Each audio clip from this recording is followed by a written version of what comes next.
یہ جو عید کی رات ہے اس کی بھی بعض روایتوں کے اندر فضیلت آئی ہے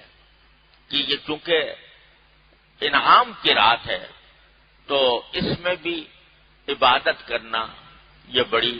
فضیلت کی بات ہے، تو اس کو بھی بالکل ضائع نہیں کرنا چاہیے،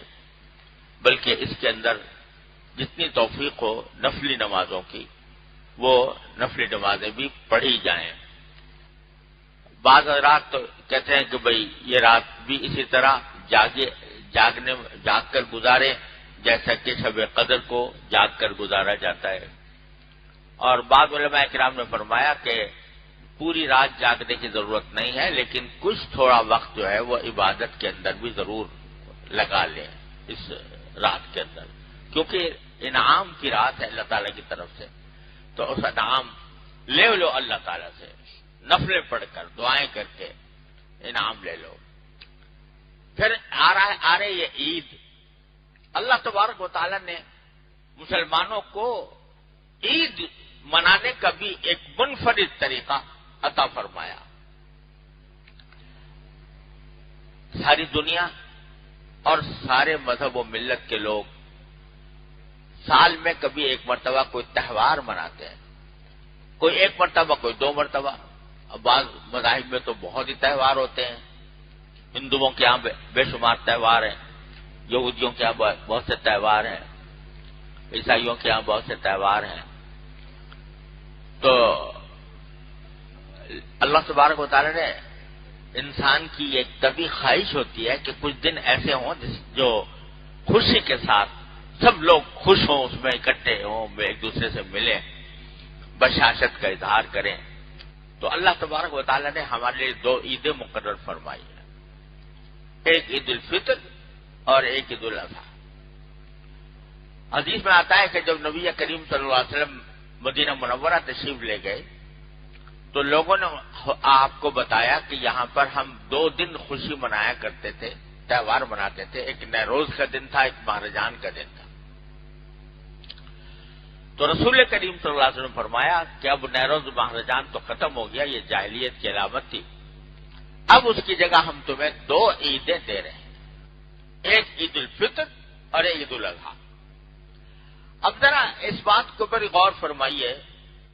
کہ دنیا میں عام طور پر جو عیدیں منائی جاتی ہیں، یہ تہوار منائے جاتے ہیں، وہ کسی تاریخی واقعے کی یادگار میں منائے جاتے ہیں۔ فلاں کی ولادت ہوئی تھی، اس میں تہوار منا لیا، فلاں واقعہ پیش آیا تھا، اس واقعے کے اوپر تہوار منا لیا۔ مثلا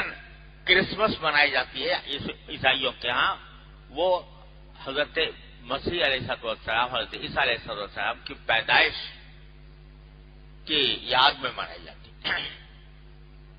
25 دسمبر کو،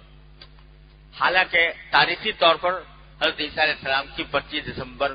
کے دن ولادت تاریخی طور پر ثابت نہیں ہے، لیکن وہ لوگ سمجھتے ہیں کہ 25 دسمبر کو ولادت ہوئی تھی، اس کی خوشی میں مناتے ہیں۔ اسی طریقے سے اور، لیکن اللہ تبارک و تعالی نے جو 2 عیدیں رکھی،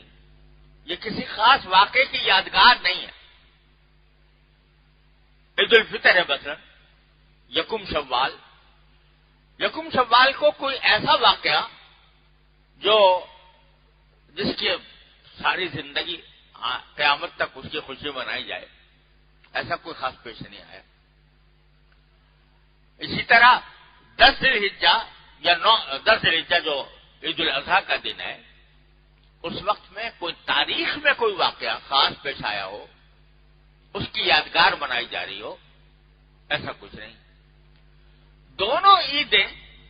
ایسے موقع پر اللہ تعالی نے مقرر فرمائی ہے جب مسلمان خود کوئی عمل کرتے ہیں، اچھا عمل کرتے ہیں، اس کی تکمیل کرتے ہیں، تو تکمیل کی خوشی میں عید مناتے ہیں۔